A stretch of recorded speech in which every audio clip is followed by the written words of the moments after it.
evidence suggests the moon is not what we think, someone might have put it there.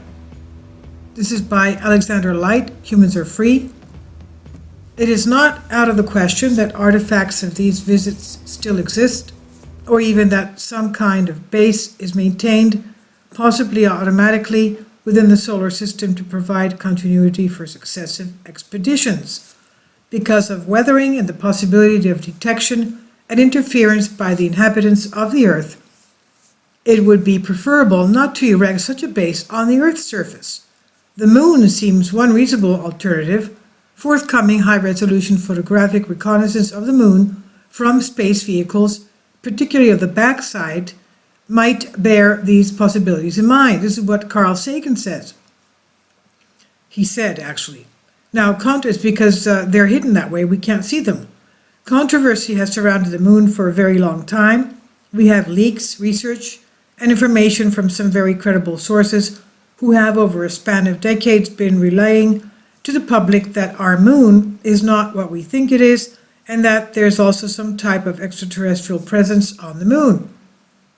I again will leave you with part 2, William Tompkins' Project Camelot interview. Again, it's about 1 hour, 26 minutes, and having to do with extraterrestrials, and part 1 and 2, very interesting stuff. And he talks about this, the moon bases that the reptilians had on the moon, and that the Apollo astronauts did view them and they reported viewing them. Let's go back to this. Controversy surrounding the moon for a very long time, the leaks coming from very credible sources, relaying to the public that our moon is not what we think it is, and that there's also some type of extraterrestrial presence on the moon. And I'll leave you the link to the video with William Tompkins explaining. Now, one example would be the testimony of Colonel Ross Dietrichson, who was responsible for maintaining the inventory of the nuclear weapons stockpile for the United States. He had a long stint with the U.S. Atomic Energy Commission, and we can view his obituary in the link here. Shortly before his passing, he told the world that the U.S. tried to detonate atomic weapons on the moon for scientific purposes, measurements and whatnot, and that this project was halted by the extraterrestrials who would not allow us to detonate any nuclear weapons in space. This is again what William Tompkins confirms as well. In the Project Camelot video, I'll leave a link below for you to see. Now, these were some interesting comments because he is one of the hundreds of high-ranking military people who have alluded to such things, and we also have a declassified report by the Air Force Nuclear Weapons Center from June 1959 that shows how seriously they were considering the plan called Project A119. We know for a fact that they wanted to investigate the capability of weapons in space, and if they did, we also know that we would never be told, similar to the testing that goes on here on planet Earth.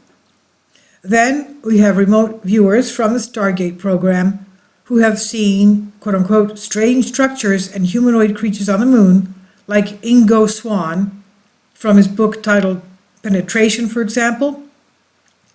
He wasn't the only one from the program who did. I have personally had conversations with Dr. Paul Smith, a retired Army veteran who spent a decade in that program. He also relayed to me that something strange is happening on the moon. Many from within that program have been very outspoken about an extraterrestrial presence. And you can read more about that remote viewing program here in the link. We published numerous articles on it, about it. Multiple whistleblowers have also spoken of strange structures on the moon. This is again William Tompkins. He has been given the right to disclose some of this. Strange structures on the moon, and it's because it's become so obvious that some academics are trying to do what they can to bring attention to it. For example, a recently published paper in the Journal of Space Exploration about certain features on the far side of the moon that appear in the crater Paracelsus C, titled Image Analysis of Unusual Structures on the Far Side of the Moon in the crater Paracelsus C. And it argues that these features might be artificial in origin, meaning someone other than a human being built them and put them there. Now, it's not just the moon. A physicist from the University of Tennessee Space Institute, Dr. Horace Crater, recently published a paper in the Journal of Space Exploration that, along with the NASA Viking images, hints strongly at artificial surface interventions. The list is long, and the idea that somebody else is on the moon is nothing new. Even the deputy manager for the Clementine mission to the moon in 1995 said it was really a photo reconnaissance mission to check out structures on the far side of the moon that was not put there by humans. But this article is not about what's on the moon, it's about what actually the moon is. It's also noteworthy to mention that the United States has been criticized by Russia for concealing artifacts they collected from the moon. Now, what is the moon? Perhaps strangest of all the anomalies are the many indications that the moon may be hollow. Studies of moon rocks indicate that the moon's interior differs from the Earth's mantle in ways suggesting a very small core or none at all.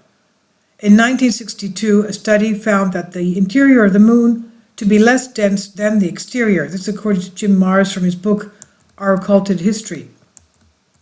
So is the moon hollow? Many intellectual minds seem to think so, but despite what's really being talked about, these theories are still considered unconventional and by the mainstream, who like to push their own theories and teach them as fact. Perhaps the reason why the US has not disclosed their artifacts from the moon, including all of the rocks, is because from what we do have, studies from moon rocks have shown that the moon's interior is far different from the Earth's mantle, which suggests a very small core or no core at all. In 1962, Gordon MacDonald, a NASA scientist, published a study that stated, indeed, it would seem that the moon is more like a hollow than a homogeneous sphere. And according to MIT's Sean Solomon, the lunar orbiter experiments vastly improved our knowledge of the moon's gravitational field, indicating the frightening possibility that the moon might be hollow. The most startling evidence that the moon could be hollow came on November 20th, 1969, when the Apollo 12 crew, after returning to their command ship, sent the lunar module, the LM, ascent stage, crashing back onto the moon, creating an artificial moonquake.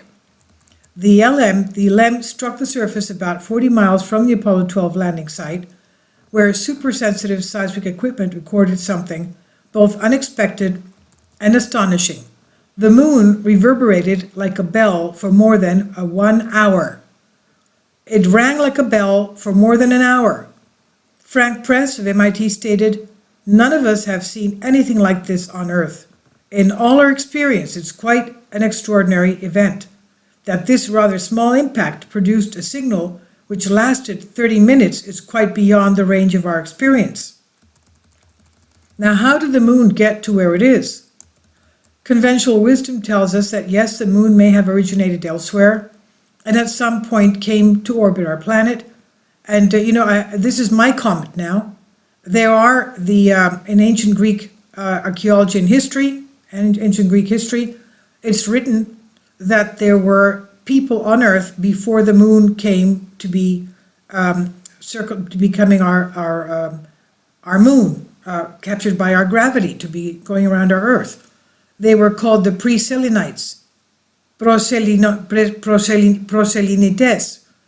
Proselines. They were before the Selene, meaning that's what the word for moon is in Greek, is Selene. So they were here before the moon came to be rotating around the Earth. So what happened? How did the moon get to be close to us as our satellite? Now it tells us that it was formed from debris from a space object smashing into Earth. Some theories say, while another theory states that Earth captured the moon via its gravitational pull when it was wandering through the solar system.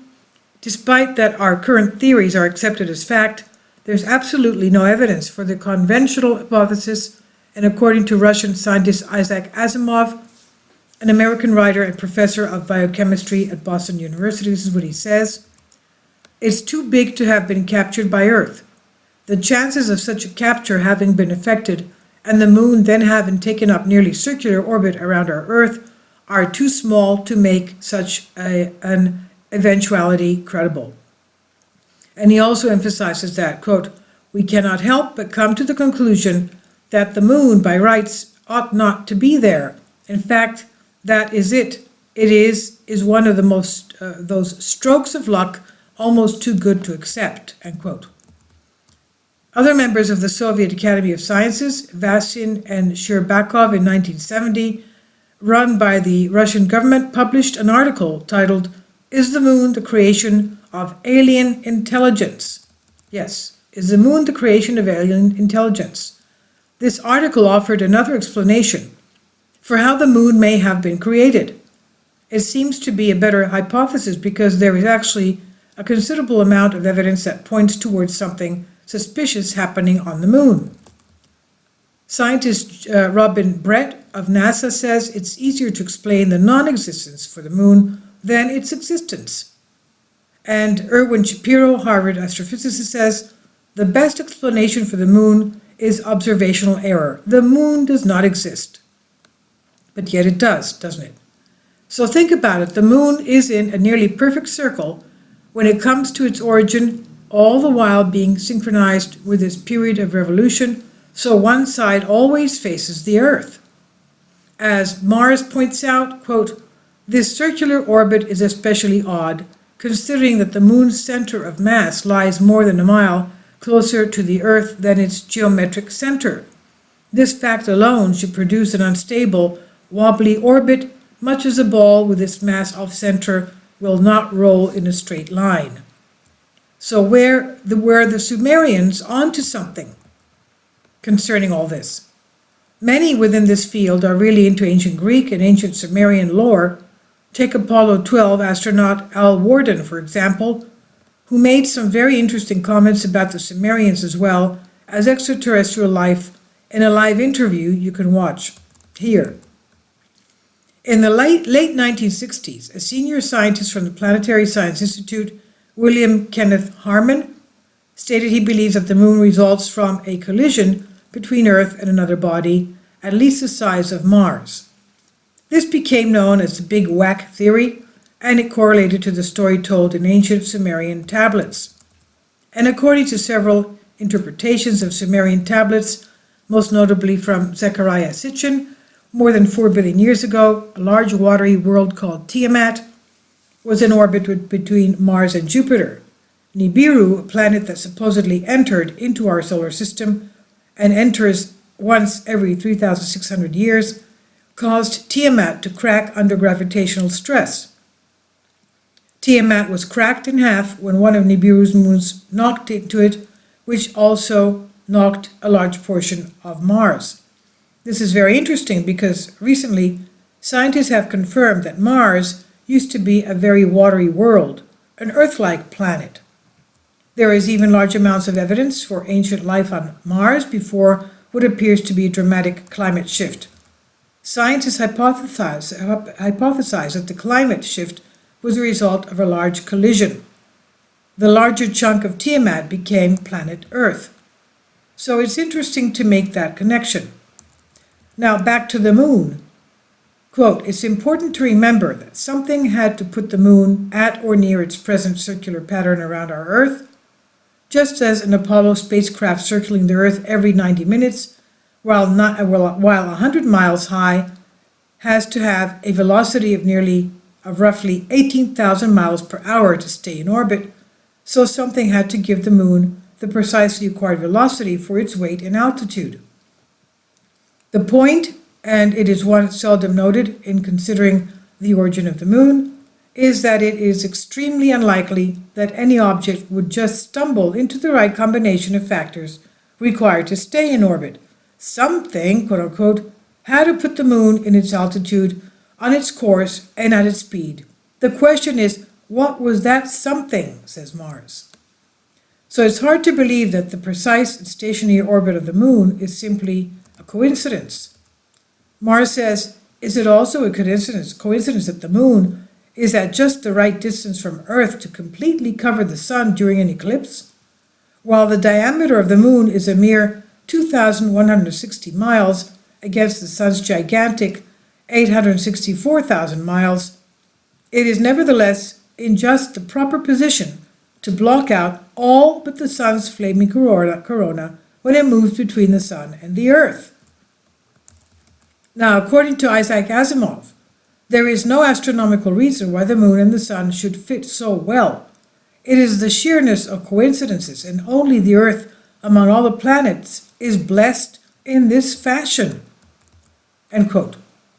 With all of the evidence that has surfaced showing an extraterrestrial presence on the moon, to me the spaceship theory proposed by Michael Vasin and Alexander Sherbakov, the Russian scientists mentioned above, that the moon was constructed by aliens, makes the most sense. And according to Mars, quote, the spaceship moon theory may come closer than any other in reconciling the contradictions inherent in the origin and amazing orbit of the moon. However, such a consideration is supposed to be outside the discussion of educated and rational people.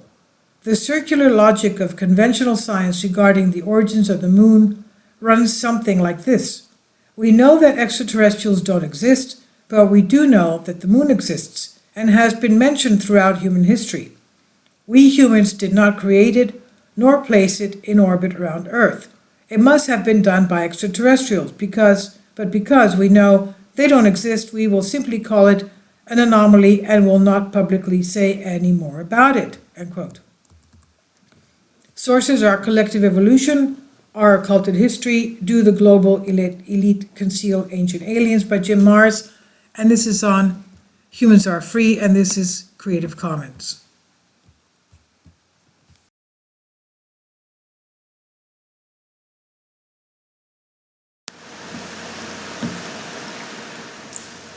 If you'd like to join me on my Patreon account, you will hear content not covered by mainstream media.